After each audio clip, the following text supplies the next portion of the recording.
Well, here we are, keeping the Muppets dream alive. The Phoenix Probe International, the longest running paranormal conference in the UK, and it's on this weekend. So if you're seeing this video before it's ended, you can rush along, you can buy your tickets, and you can go and see some of the usual suspects spruiking their usual nonsense. I think Ben Emlyn Jones is going along. Remember, Ben Emlyn Jones seriously believes that the Queen of England is a shape-shifting lizard from outer space. So, paying, was it 26 or 48 quid to go and hear those sorts of pearls of wisdom will be a real bargain. I'm not quite sure what that is. What is that? Is that supposed to be an alien language, or is it Hebrew maybe? Phoenix Probe International speakers for September 2019. Remember, it's on today and tomorrow. So it's the 28th, 29th of September 2019.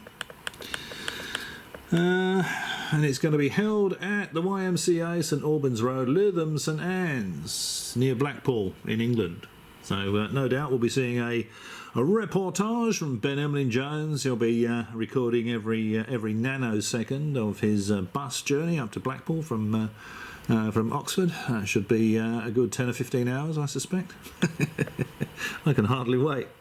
It says here tickets are 26 quid per day, 47 quid for both days per person. So there's a bit of a saving there. If you want to soak up these pearls of wisdom for 2 days instead of one.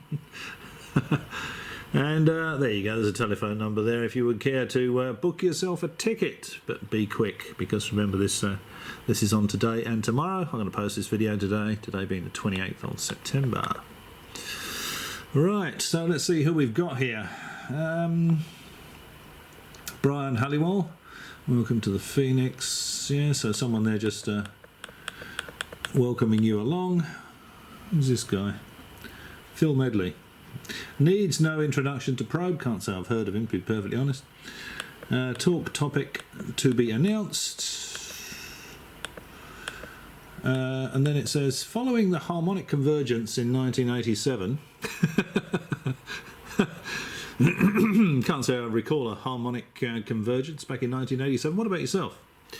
He became engrossed in ufology, crop circles, or should that be crap circles, and paranormal phenomenon. He decided to train as a spiritual healer okay, at the International School of Awareness and later attained Reiki level 3, presumably to attain Reiki level 3, all you need to do is not shower for a couple of months. Then you'd reek quite significantly, I think. And magnified healing certificates. So they're little tiny certificates when they start out. They're like postage stamps. But you put them under a magnifying glass and they become magnified healing certificates. Okay. 1995, and his first conscious contact with star beings. Yeah, okay.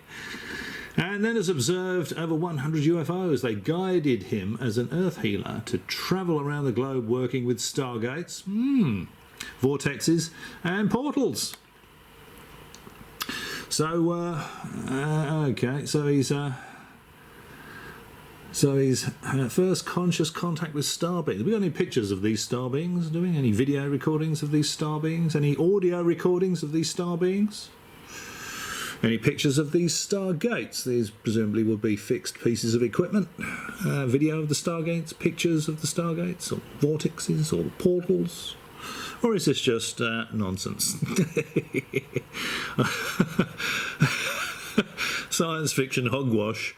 To keep the gullible that are likely to part with their 26 or 47 quid happy.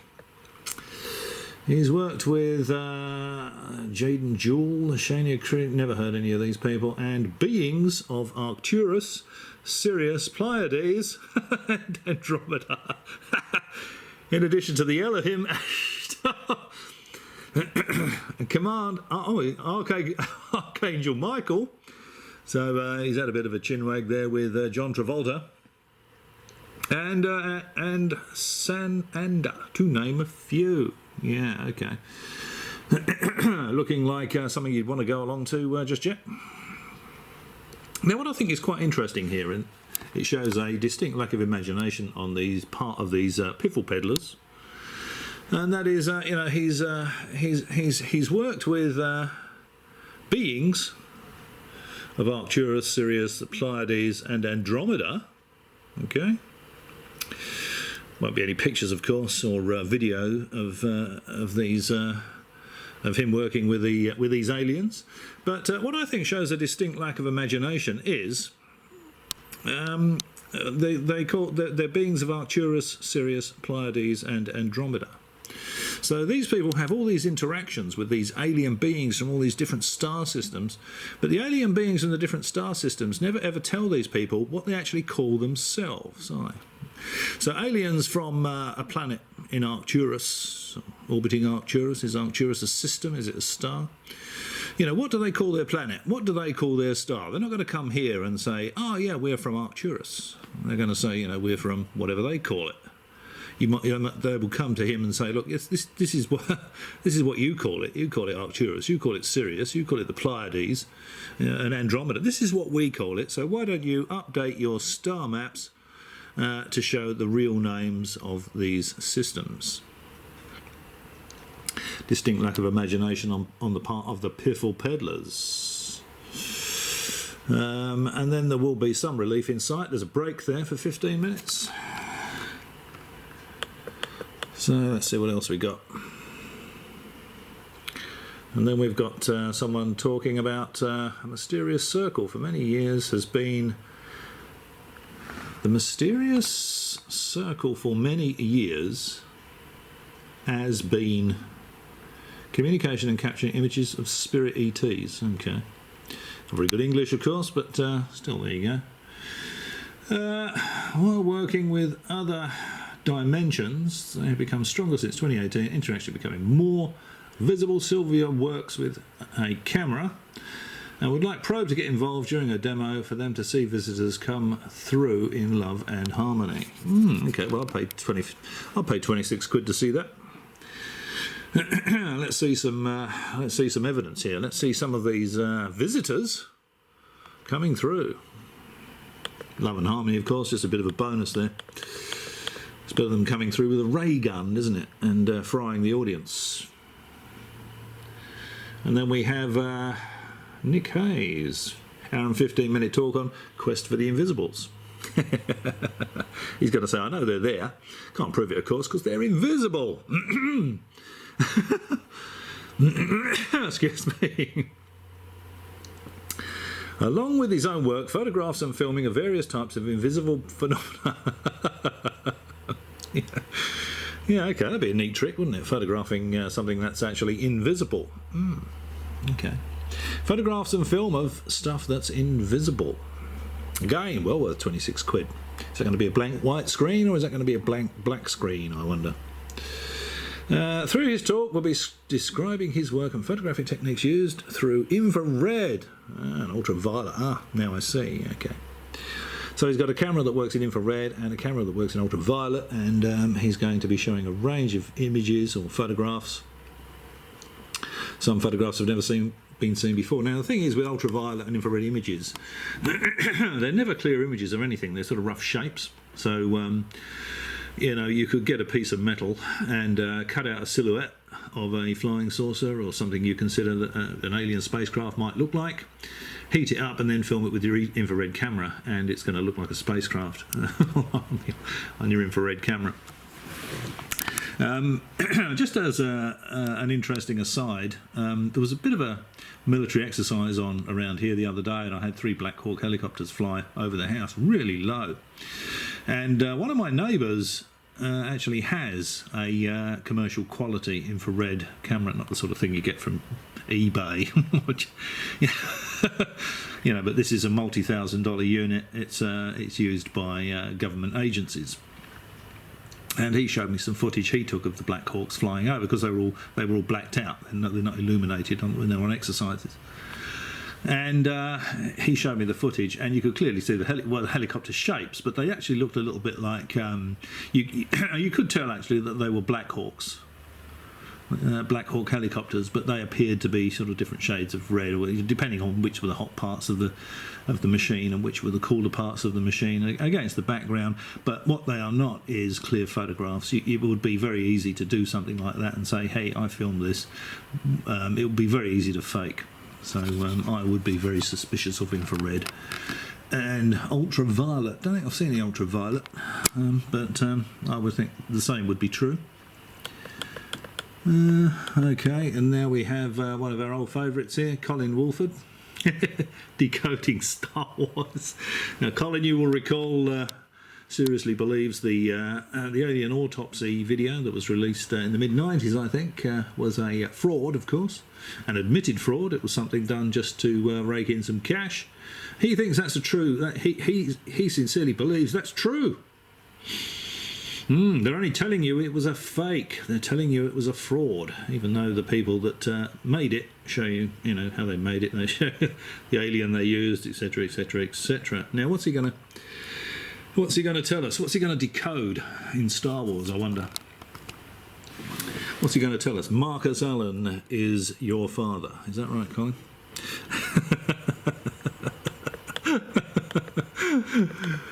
Star Wars, yes, captured the imagination of audiences. Yeah, actually, 2017 saw the 40th anniversary of Star Wars. I went to see that when it first came out in 1977. Sadly enough, I was old enough to drive there.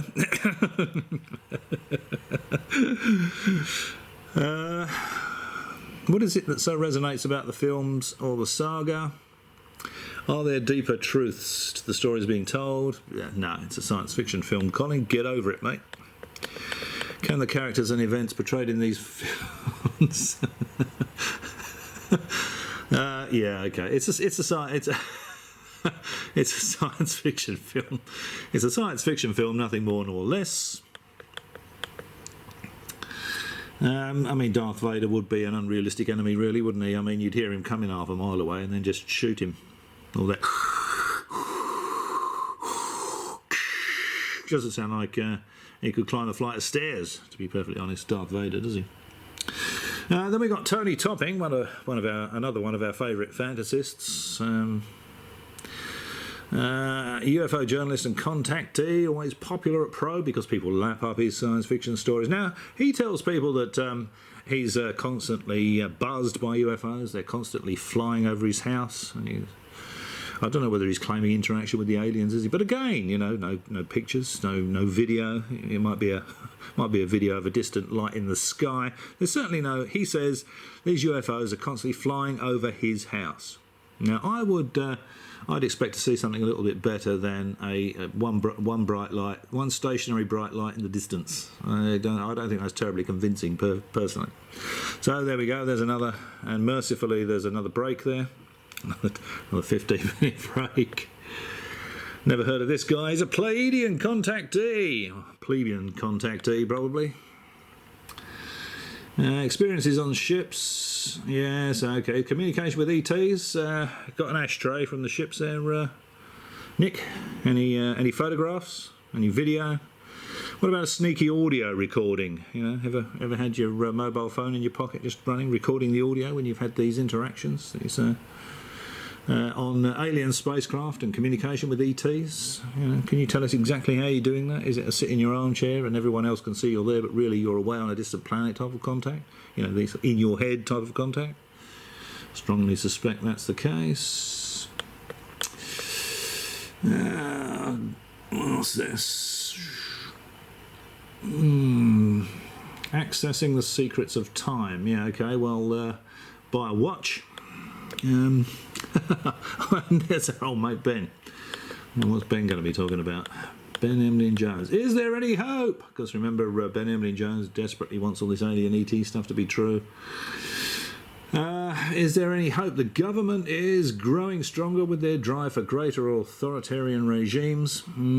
Marching forward. Can't say I've noticed that where I live, to be perfectly honest. Remember, democracies are going to vote out any kind of authoritarian regime. Environmental disasters, well, we live on a planet that's sort of spinning around a star. It's subject to all sorts of different forces and goodness knows what else. You're going to get environmental disasters, aren't you? Economic chaos and political instability all rock the world. Certainly does in the UK at the moment, doesn't it? Because of this, UFO disclosure is a distant dream. Well, there's nothing to disclose. That's the sad truth of the matter. It's just one of those things. It's you can't disclose something that's not there. You think every leader of every country, because remember, it's not just going to be America and the United States. It's not going to be Russia. If these things are coming here and having a look around and interacting, they're going to be doing it all over the world. So you can have the president of some banana republic, come forward and say, hey, yeah, it's happening. But none of them have they? Not one. And the reason for that is, and many of them, of course, don't like the Americans, they don't like the Russians. They'll say whatever they want. And the reason for that, of course, is it's not happening. It's all nonsense. Everything seems to be designed to break our spirit. Well, not really. I mean, do you get the impression someone is trying to break your spirit? I mean, I certainly don't. We were all... Oh, we're. No, he's left the apostrophe out of there. We're all doomed, or are we? Are those forces for good in the world or bad? Maybe it's too soon to give up. Perhaps we should look to the future with optimism. Well, I always look to the future with optimism, Ben. But then I have a job, and it pays me well enough to buy stuff that I want to buy. So yeah, I'm not pessimistic at all. I suppose he's a little pessimistic because he does 2 hours a day and he's self-employed doing dog walking. So yeah, unless someone does decide to make a film out of one or all of his books, yes, he's probably going to have a reasonably pessimistic outlook. But you never know. I mean, he may be. Hollywood may go knocking on his door, and then he'll be far less pessimistic, I suspect. Okay, well that's the 2019. They're the luminaries you can see if you go along to the probe gathering near Blackpool this weekend. Of course, it's a absolute load of rubbish, complete waste of money. But I think, as Ben Emlyn Jones said last time, it's got nothing whatsoever to do with the speakers. They just go along for the get-together. It's the social aspect of it. Gives them something to do at the weekend. When they're not e-begging, of course, on the internet for funds to repair the roof of their garden shed. Sorry, their edit suite. Oh, dear. I was looking at... the Sasha something or other channel the other day, and Sasha Christie, that was it, and she was interviewing Gary Jones from SUFON, and he's still supporting the Pentarch steaming pile, and he said that he's going to be doing a book with Kaz Clark. So he's going to be doing a book about a middle-aged woman that saw some military flares being dispatched, being let off during a NATO military exercise. That'd be bestseller. It's got bestseller written all over it, isn't it? And, I have to remember, of course, that Gary Jones is the guy that was blatantly lying to the audience at the SUFON conference, whatever it was, when he said that if you go into that particular wood where this all supposedly happened, you're being microwaved. Absolute nonsense, of course. Absolute rubbish. He's got no idea.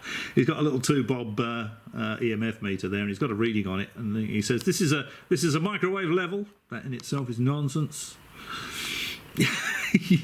you need some sort of professional equipment to tell you what sort of frequencies that thing was actually measuring.